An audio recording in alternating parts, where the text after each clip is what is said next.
Hello and welcome to the Temple of Tomes with your host, Indie Comics Jones.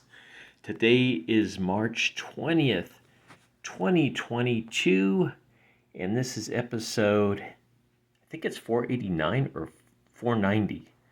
Today we're looking at Draculina.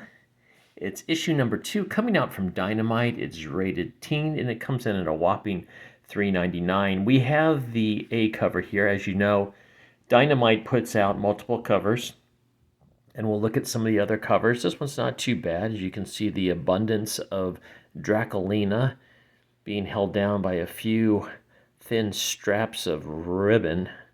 But this is a recommend, by the way. Now, for me, I'm not totally understanding this, and the reason for that is it's got a lot of jumping around, and it seems to have a lot of flashbacks, and even interdimensional travel, and maybe even time travel. I'm not even sure, but I do like the writing in here. I do like the dialogue a lot, and we'll get into that more. The cover here is, it's not my favorite. It's kind of the manga one, and they kind of seem like they're going with a manga type thing. Now, Christopher Priest is the writer on this, and I did not care for the Unholy series that he's working on, and that one's Vampirella Unholy, I believe that's the name of it. This one, Draculina, though, I am liking. Like I said, I'm not totally getting it, but the second issue actually cleared a little bit up on the first issue, but I still have a ton of questions about it. But it is well written, and like I said, the dialogue is really interesting, at least to me, and I'm enjoying it. I do have to go back and keep reading it over a couple times just to figure out what's going on, but that's the way it goes with this one. And I think Christopher Priest is kind of known for his transitions, so that's part of it. Let's take a quick look to see who worked on this. It's Christopher Priest, of course, is the writer. Michael St. Maria is the artist. Ivan Nunes is the colorist.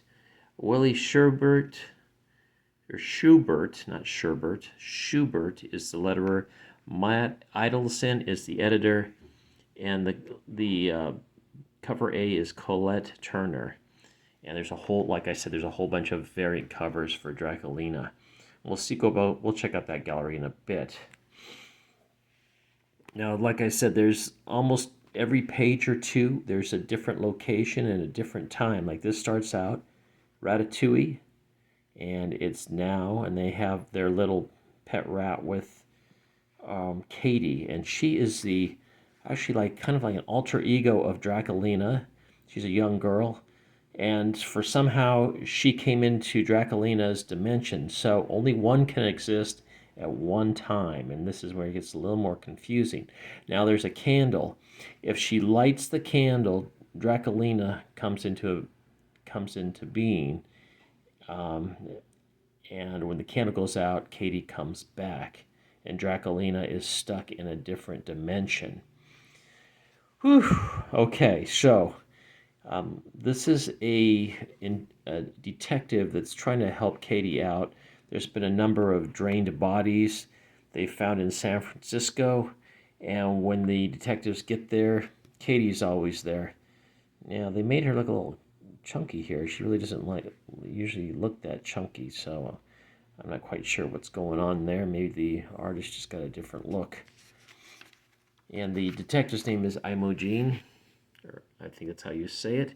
They're taking a subway train, and they've got this little rat friend with him that's very intelligent, and kind of is helping Imogen out, even though Imogen can't stand the rat. And then we pop over to, it's called The Tower, 90 Hours in San Francisco, Book 2. This is the house where Draculina is when Katie's awake, or when the candle is out. You can see she's in this horrible foster home with a violent foster parent, of course. And it's hard to tell what's going on. She's kind of running around in it, trying to get out. She's unable to get out, and she's getting more angry. Now, Draculina, I believe, is evil. Okay, we get a quick blurb. This happens throughout the whole thing. There's these pop-ups. Dynamite Never Dies. I don't know anything about this. It's written by Fred Valenti. And here's some covers for that. I think we've gone through these before. And I think it's a zombie story. Okay, meanwhile, back on the bus, Katie has fallen asleep. And they exit, and we actually flash to back in L.A., and it's taking place the same time on this one. As it says, well, actually says last week, even though it starts here. They've got this vampire that's got a lot of power, and he's looking for Draculina. So it's kind of like there's all these enemies going on. You can see him start to transform into this character here suddenly. And he's looking for his child. So they go back in time, they go back and forth. And they show Katie dead at that moment. So now we're forward. So the San Francisco one says now, but now it's at this moment. So it's kind of confusing. She dies in a traffic accident. Her rat friend is trying to get the candle so they can light it and bring Draculina in and bring Katie back to life once the candle goes out again. So the candle's gotten stuck in a car and he's chasing after it. It's kind of an interesting little pursuit there. Meanwhile, Draculina is still stuck. And then we have Katie. This is what gets confusing because I thought this was happening right in real time, and so is this. Is this a different dimension? I am not quite sure. I know that right now Draculina is in a different dimension. The writing, though, is very strong, and some people with maybe a better mind than I could be figuring out, and that's why I am recommending it. Now, all of a sudden we get Joan of Arc in here. I believe this is supposed to be Joan of Arc, and she tells her story about visiting the evil gentleman there, and she's trying to produce a child for him, and she's agreed to do this for a certain reason. I'm not going to go into that. And she keeps producing demon child, and all of a sudden she produces a child that's not a demon. And this guy thinks she's been unfaithful to him. She says, "No, I have not." And then we get Betty Page busting out all over for hers. Okay, we've kind of talked about this one in my other review, so I won't go into it too much. I'm going to flip on ahead. Staying with the story. They say, "This isn't my child. Look, it's a human. He's ready to kill it." She's saying, "No, it is your child." She said she's just given birth. You can see, you get all the blood and guts and everything of that birthing. And so he agrees not to kill it, but he's not going to give it to her anyway either. Now we're back in this other dimension. So I'm not sure if this child is Draculina or if that's Katie. I'm a little confused. And then we have the end. Now they're in Jemison, Georgia. So they were on like a subway train. And somehow up in San Francisco, but now they're in Georgia. And this is months ago.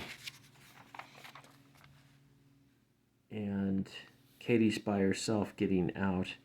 And she's approached by this Xylayer. And I'm not sure exactly who he is. But he's the one that presents her with the candle that kind of transforms her to a different dimension, or transports her, I should say. Inner light. This switches back to last week. The rat's looking for that candle as Katie lies dying, and they show her heartbeat getting more faded. And then we switch again, and I'm not sure. We've got Draculina here, but I'm not sure who this person's supposed to be. She's got a different outfit, obviously, so she's not Draculina. Her hair is a little bit different. So I'm a little bit lost exactly. This one has been I don't remember her being in the last issue. But like I said, if you like Christopher Priest, if you really like him, I think you're going to love this story. It's much better than Unholy. And we see perhaps that beast, the one that was impregnating Joan of Arc, has come to pick up Katie here. And you can tell by the red dialogue. And there you go. He's taking her off. So next is Immortal Beloved, a family reunion. I just want to say that there's one point where when the rat talks, he uses a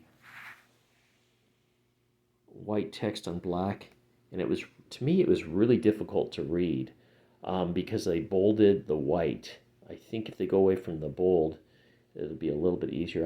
I'm like really in tight. Even with the magnifying glass, I had trouble, but now, this is even stronger than my magnifying glass, so you can see that you go out a little ways and it gets hard to read. So for the letterer, I usually don't talk about the letterer, but here I think that was just, he needs to change that font, because if you're going to do italicize and bold it with the black background, it just seems like it gets muddy looking. Okay. So there you have it. We went through the whole thing. Let's take a quick look to see what else is going on with our Draculina and the covers and everything else. We get a little dispatch, Dynamite dispatch from Fred Valente. This comic actually came out week before last, so it wasn't last week, it was the week before, and I just didn't get around to doing it. So it's fairly new. It'll be 2 weeks old come this Wednesday. So there you go. There's Pantha. We did a review on Pantha 1. I gave it a not recommend. I didn't think it was up to snuff. Helsonia. Christopher Hastings on that. I know very little about that, other than it has a batch of covers as well. From Dynamite Lives, we already talked a little bit about Fred Valente. Red Sonja, Black, White, Red. This is Volume 1, coming out this March. And it is an anthology with all kinds of different writers. We go right in here. You can take a look. If you want to freeze it, to get a longer look at that. Now let's take at the cover gallery for this particular issue. Cover E looks pretty nice. So is cover A. I like both of those.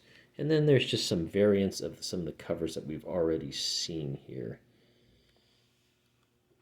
There's your cover J, which is just like cover A.